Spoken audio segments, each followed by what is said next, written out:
Spirituality के बारे में आज मैं कुछ कहना चाहूँगा, क्योंकि आमतौर पर यह सवाल किया जाता है कि spirituality is a way of life, how to achieve it, किस तरह से उसे हासिल किया जा सकता है।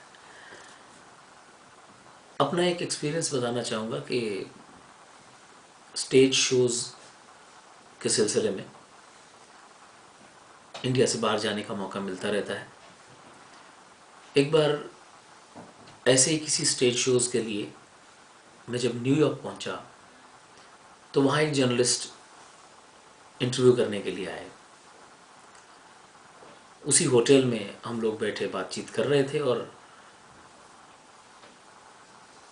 वो मेरे प्रोफेशन के बारे में, एक्टिंग के बारे में, फिल्म्स के बारे में, स्टेज शोज़ के बारे में तरह तरह के सवाल करते जा रहे थे। और एक सज्जन जो साथ में उन्हें लेके आए थे वो कहीं मुंबई से मुझे जानते थे और अचानक बातचीत के दौरान उनके मुंह से निकल गया कि विवेक जी आप तो वो एक रिलीजियस मिशन में जाया करते थे।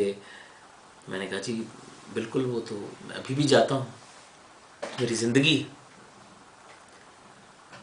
तो वो सज्जन कहीं उन्होंने जर्नलिस्ट से बोल दिया कि he is a very spiritual guy. तो वो जो जर्नलिस्ट इंटरव्यू कर रहे थे सर से लेके पाँव तक मुझे ऊपर से नीचे देखा कि कहाँ ये फिल्म लाइन की बात और कहाँ ये स्पिरिचुअलिज्म। तो उन्होंने कहा कि मैं अगर आप बुरा ना माने तो आपको एक सवाल पूछ सकता हूँ about spirituality. Please go head. तो उन्होंने एक सवाल किया, कहने लगे विवेक जी इतना बिजी स्केड्यूल होता है आपका, शूटिंग्स होती हैं, शोज़ होते हैं and what not, so how do you get time for spirituality? Spirituality के लिए आप समय कैसे निकालते हैं? तो मैंने उनसे बड़ी नम्रतापूर्वक हम्बली एक सवाल किया।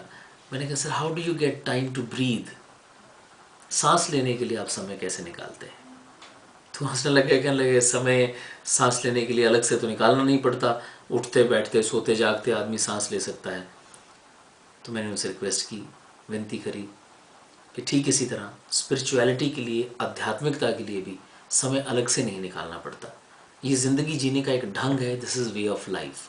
अगर आप स्पिरिचुअल हैं तो हैं, नहीं है तो नहीं है। और अगर आप हैं तो सोते जागते उठते बैठते हर काम करते हुए यू कैन बी स्पिरिचुअल। लेकिन वो जर्नलिस्ट लोग होते हैं, शब्दों की भरमार होती है, लैंग्वेज पे होल्ड होता है।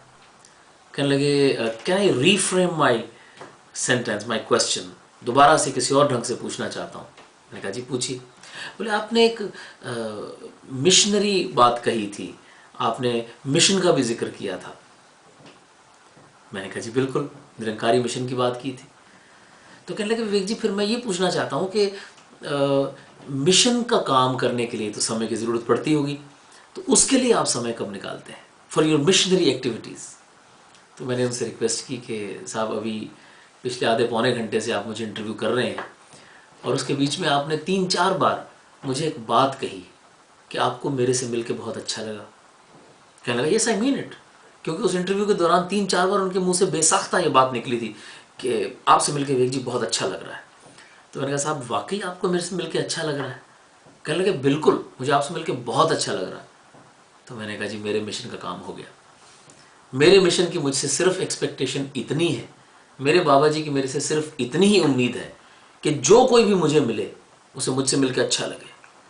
इससे ज़्यादा सिंपल बात अगर मिशन के बारे में कहना चाहूँ तो और नहीं कह सकता, स्पिरिचुअलिटी के बारे में कहना चाहूँ तो और नहीं कह सकता कि अगर मेरी ज़िंदगी की कोई बात, मेरा जीवन जीने का कोई ढंग सामने वाले को अच्छा लगे तो मेरा ख्याल है कि मैं अपने मिशन की आवाज़ देने में कामयाब हो गया, मैं मिशन का प्रचार करने में कामयाब हो गया।